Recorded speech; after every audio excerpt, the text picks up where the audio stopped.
Почти 25 лет в Удачном существовала секция горнолыжного спорта, в которой занимались и взрослые, и дети.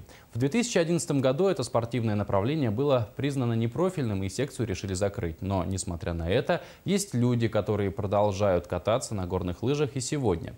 Как и кому удается сохранять этот вид спорта, узнавала Ирина Балкова. Занятие горными лыжами сегодня считается одним из самых дорогих видов спорта. Он популярен во всем мире.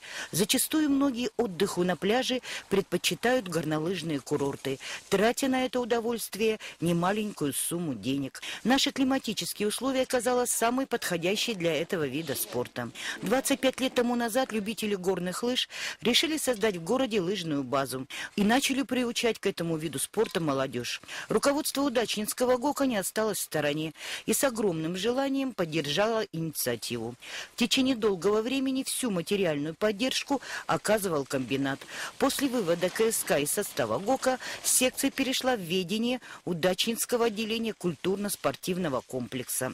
Однако в составе КСК просуществовала она недолго и в 2011 году была признана нерентабельной. Сегодня она продолжает действовать только на энтузиазме любителей горных лыж под руководством тренера-инструктора Юрия Зданович, который горит своим любимым делом. На данный момент, то есть вся полностью идет на энтузиазме людей, которые здесь катаются, взрослые, которые когда-то занимались в этой секции. То есть таким вот образом. Экипировку практически никто не приобретает. Экипировка, которая осталась у нас с тех времен, это списанное оборудование, которое ремонтируется, поддерживается в должном порядке, чтобы можно было дальше заниматься. В текущем году при поддержке правкома Удачненского ГОКа в лице Виктора Иващенко для секции было приобретено 7 пар лыж. То есть за много лет впервые появилась возможность обновить оборудование. С 2011 года неоднократно поднимался вопрос на собрание хозяйственных активов о переводе лыжной базы на коммерческую основу. Однако вопрос до сегодняшнего дня не решен, поскольку существует ряд трудностей. Вопрос стоит очень остро, потому что очень многие жители ко мне как депутату обращались в части того, чтобы коммерческое использование данной площадки.